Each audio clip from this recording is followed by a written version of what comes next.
खुलुमबाय बियो बडोलेण्ड इंखं टेलिभिजन दिनैनि रादाबखौ फरायदों आं मिथिंगा बसुमतारी दिनैनि गाहाय रादाबफ्राव दङ रायजोनि गासैबो फरायसालि कलेज आरो सिनेमा हलफोरा 29 मार्चसिम बन्द थागोन बिपिएफआ बिजाथिफोरनि थामथि फारिलाइखौ फोसावबाय सुरुबटार कलेजाव नारी चेतना आरो मिट दा अथर जथुमा खुंदों फुंखा दालाय एबसुनि गाहाय नेहाथारि प्रानजित नार्जारिखौ आफादनिफ्राय एरख'बाय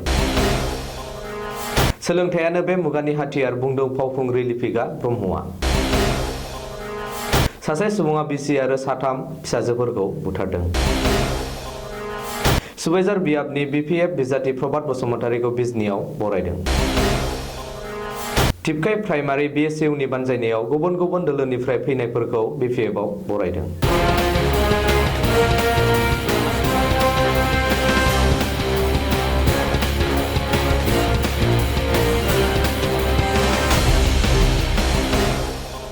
दानिया आबुं रादाब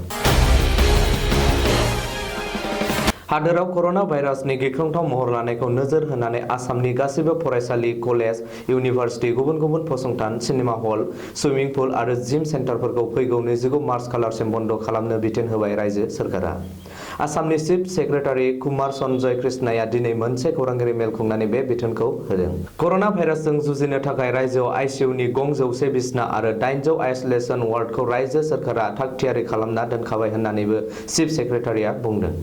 बबेखानि गासैबो फरायसालि आरो कलेजफोरा बन्द थागोनब्लाबो सिबिएसइ आनजादफोरा थि समावनो जागोन होननानैबो बुंदों मख'नो गोनांदि कर'ना गिख्रंथाव भाइरासनिफ्राय रैखाथि होनो थाखाय रायजो सोरखारा मैयासो गासैबो फरायसालि आरो कलेजफोराव आरज गाबनाय दिन्थिफुंनाय आरो सोलोंथायारि दावबायनायफोरखौ बन्द खालामनो बिथोन होदोंमोन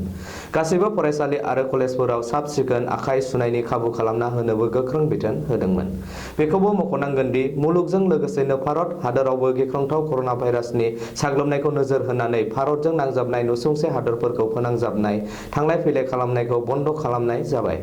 बेनि अनगायैबो गुबुन हादरजों जयैनो बेफार फालांगि खालामग्रा हाथाइसालि आरो फसंथानफोरखौबो बन्द खालामनो मिरु नखर मन्त्रालया बिथोन होदों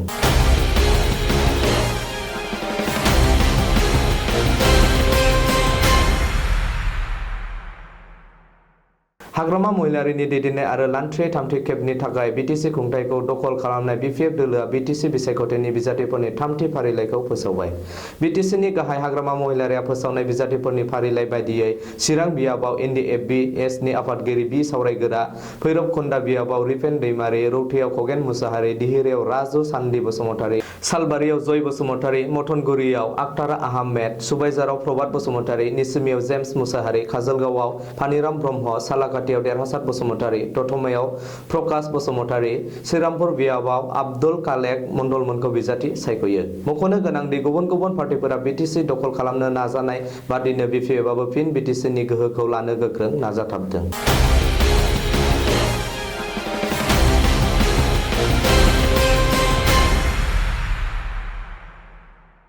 साहित्य एकाडेमि आरो बर' रेबग्रा जथुमनि बानजायनायाव गलाघाट जिल्लानि सुरुबटार कलेजनि नब्लाङाव मिट दा अथर हाबाफारि बानजायो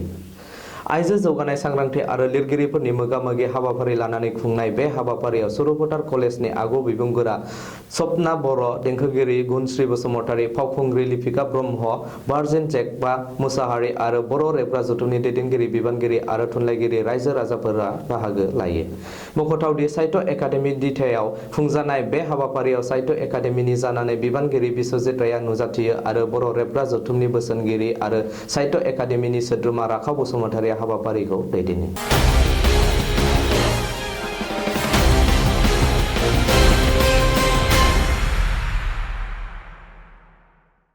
क'क्राझार जिल्लानि बिसमुरि दख्रा दुलाराय बर' फरायसा आफादनि बेन्दोङाव थानाय फुंखा दालाय दुलाराय बर' फरायसा आफादनि गाहाय नेहाथारि प्रानजित नार्जारिखौ आफादनिफ्राय होखारबाय बबेखानि आफादनि संबिजिरनि बादगा हाबा मावनायनि दायाव फुंखा दालाय आफादनि मावफुं मेलाव गरन्थ लानानै प्रानजित नार्जारिखौ गाहाय नेहाथारि बिबाननिफ्राय आरो दुलाराय बर' फरायसा आफादनि गुदि सोद्रोमानिफ्राय होखारनाय जायो होननानै गांसे प्रेस बिबुंसाराव फोरमायथि हरदों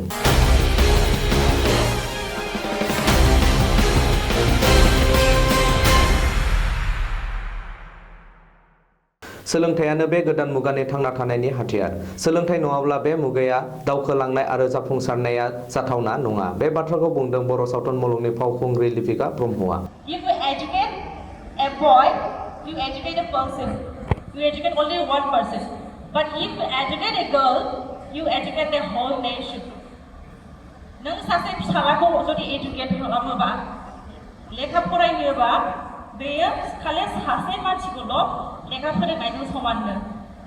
आरो जुदि नों गावनि फिसाजोखौ जुदि नों लेखा फोरोङोबा नों गुटे होल कान्ट्रि होल नेशनखौनो नों लेखा फोरोंनाय जायोनो it is equal to educating the whole nation स' साननानै नायदो सासे हिन्जाव माहारिया सासे आइजोआ मा खालामनो हाया मा खालामनो हायो। गलाघाटआव जानाय बर' रेबग्रा जथुम आरो साहित्य एकाडेमिया जथायै खुंनाय नारी चेतना हाबाफारियाव बाहागो लायो आरो सोलोंथाइनि जोहैनो बयबो जौगालांनायनि लामाखौ मोननो होननानै लिपिकाया गावनि बिबुंथियाव बुङो आरो गावनि जिउनि जाफुंसारनायनि बागै फोरमायो। मख'थावदि दासान्दि बर'नि सावथुन मुलुगाव गोख्रों फावखुंग्रि होननानै सिनायजानाय लिपिका ब्रह्मआ आथिखालाव डिब्रुगड़ इउनिभार्सिटियाव इक'नमिक्स आयदायाव मास्टार डिग्री फरायगासिनो लोगोसे मोनसे प्राइभेट कम्पानियावबो साख्रि मावगासिनो दङ।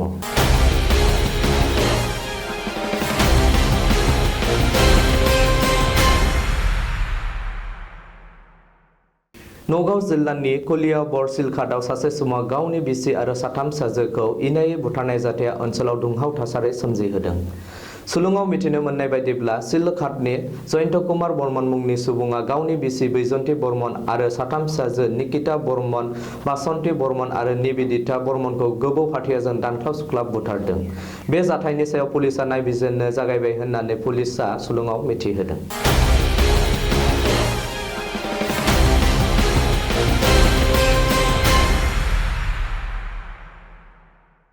फैबाय थानाय बिटिसि बिसायख'थियाव सुबाइजार बियाबनि बिजाथि टिकेट मोननाय प्रभात बसुमतारीखौ दिनै बिजनीआव बरायदों। प्रभात बसुमतारीखौ बरायनाय हाबाफारियाव बिपिएफ दोलोनि दैदेनगिरिफोर, बिएसइउनि दैदेनगिरि सोद्रोमाफोरजों लोगोसे बिपिएफनि मददगिरिफोरा बाहागो लायो। सुलुङाव मिथिनो मोननाय बायदिब्ला बिसायख'थिनि बिजाथिखौ बरायनाय हाबाफारियावनो एनडिएफबि धीरेन बर'नि आरो एनडिएफबि एसनिफ्राय सा 100निबो बांसिन सोद्रोमाफोरा बिपिएफआव हाबफैयो।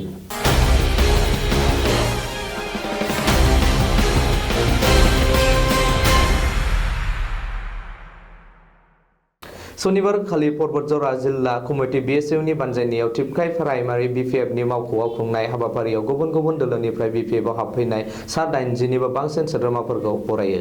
बे हाबाफारियाव पर्बतजरा बियाबनि बिपिएफनि बिजाथि मुनमुन ब्रह्मआ बाहागो लायो आरो इउपिपिएल, एबसु आरो आगुनि एमसिएलएफोरखौ सावरायो। बबेखानि सिगां समाव सायख'जानाय एमसिएलएफोरा ओनसोलाव जौगाखांनाय खामानिफोर आरो बिथांखिफोर मावफुंनो हायाखै होननानैबो दाबि दैखांदों मुनमुन ब्रह्मआ। मख'नो गोनांदि पर्बतजरानि रायजोफोरा सोलायनायखौ नागिरदों। बे खेबाव बिपिएफनि बिजाथिया देरहागोन आरो बिपिएफआ फिन बिटिसि सोरखार दागोन होननानैबो मुनमुन ब्रह्मआ दाबि दैखांदों।